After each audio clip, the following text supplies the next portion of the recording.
James Wellness, this wine's next from the producer Donnafugata. This is called Ben Ryé. This is Passito de Pantalleria. This is a 2017 vintage. Stay tuned and I'll tell you more about this lovely wine.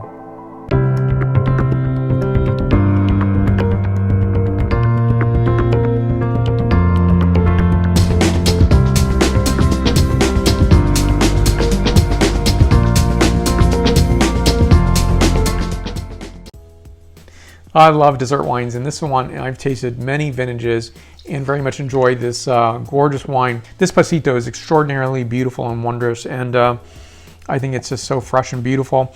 And I love a well-made dessert wine because it's nice for, you know, this civilizing act of, you know, closing out your evening with, you know, friends and family, a cheese course or maybe a dessert, or maybe this is your dessert. I very much enjoy this. It's such a nice wine because what I enjoy about a fine dessert wine is it's on the palate, it's recognized sweetness, but it also dissipates where it is not going to be cloyingly sweet and lasting way too long. It's a very nice experience where you're just tasting it and you keep wanting more, and that's a good sign because I think it's a really elegant, beautiful wine. So here we go with this wine. So I will show you this really cool label. I have actually been on the site where Ben Ryé is, the grapes are cultivated. So the Zabibo, the Muscat of Alexandria grapes are cultivated, grown on the island of Pantalleria, which is off the coast of Sicilia, and it's also close to Tunisia. So when I first read about that and tasted the wine, I was just magically transported to this amazing land. So here's a back label for you to look at. I'll read a bit of the copy in the back because it's important to look at.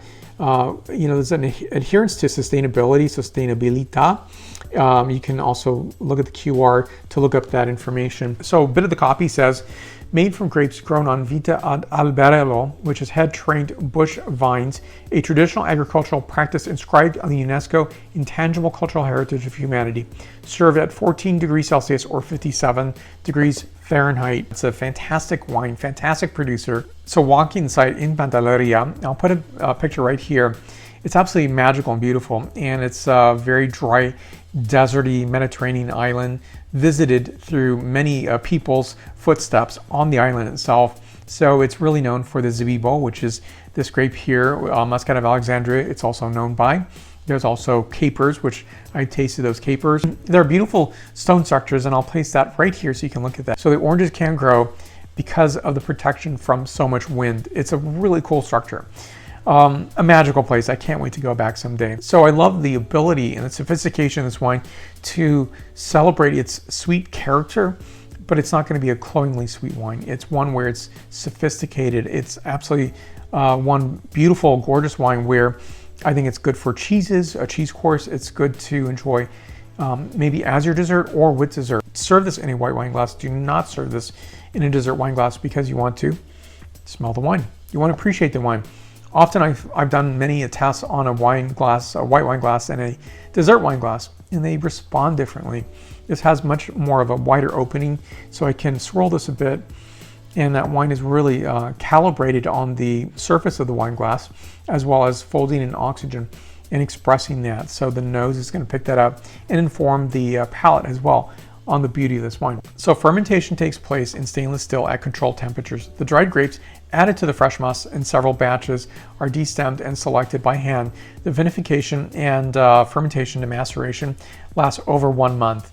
And the alcohol in this is 14.5%. So on this wine here, I'm getting notes of dried apples, Turkish fig, dried Turkish fig, a bit of gardenia notes, cognac notes, and truffled honey as well.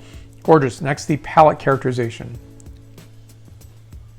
This is absolutely sophisticated, gorgeous, rich wine. That's what you want this wine to be.